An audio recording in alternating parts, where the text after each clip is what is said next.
ছেলেদের ঈদ শপিং এর বাজেটটা শুনে যাবেন। এবারের ঈদ শপিং এর বাজেট কত? অনেক, তাও 10 ঈদ শপিং এর বাজেট কত? 8-9। কার টাকা এবার ঈদের শপিং হচ্ছে?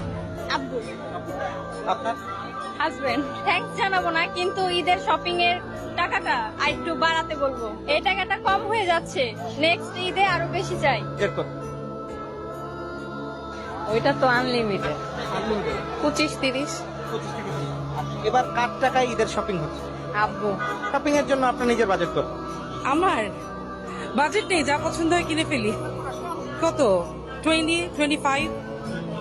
হ্যাঁ, এবার কার টাকায় ঈদের শপিং হচ্ছে? নিজের, বাবার, হাজবেন্ডের, সবার। আর ঈদের কেনাকাটার বাজেট কত? এবার ঈদের কেনাকাটার বাজেট ছিল 5,000 টাকা, তার মধ্যে হচ্ছে 3600 টাকা খালি ড্রেসই কিনছি।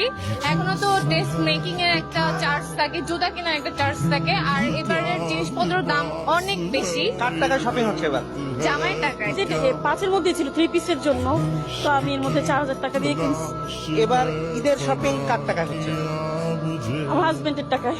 এবার ঈদ শপিং এর জন্য বাজেট কত?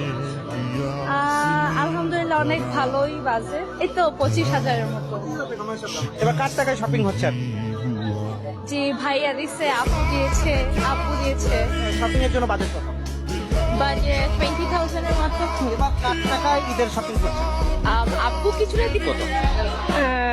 বাজেট 5,000। 5,000 টাকা। কার টাকায় শপিং করছে? আব্বু। আব্বুর টাকা। নিজের জন্য 0 টাকা। নিজের জন্য তো সামান্য, পুরোটাই পরিবারের জন্য। নিজের জন্য এখনো কিছুই করা হয়নি। নিজের জন্য নিজের শপিং বাজেট এখনো করা হয় নাই। নিজের কোনো বাজেট নেই আসলে। নিজের জন্য এখনো করা হয় টাকা নাই, তাই বাজেট নেই। এর মধ্যে সবচেয়ে কম থাকে পুরুষ মানুষের বাজেট, এটাই হচ্ছে গিয়ে কথা। এখন বুঝেন কত হইতে পারে, সবচেয়ে কম। আমি অবশ্যই বেশি, এবং বাচ্চা আরো বেশি। নিজে যখন থেকে কাজ করা শুরু করেছি তখন থেকে আসলে পুরুষ মানুষের জীবন থেকে যে ঈদটা হারিয়ে যায়, এরকমটাই হয়ে যায় আর কি। তো যার কারণে অনেক বছর যাবতীয় নিজের জন্য কখনো বাজেট করা হয় না। নিজের জন্য এখনো করা হয় না। ফ্যামিলির জন্য আগে, মা বোন ভাই বোন সবার জন্য আগে, দেন যদি থাকে। এই বাজারে তো বুঝতেছেন পরিস্থিতি কি। ভাবির বাজেটটা একটু শুনতে চাই। 15-20 হাজার। হ্যাঁ, নিজের কোনো বাজেট নেই আসলে, নিজের জন্য কিছু কেনা হয় না। ঈদের জন্য আসলে আমরা যারা পরিবারের দায়িত্ব নিই, আমাদের নিজের কোনো বাজেট থাকে না।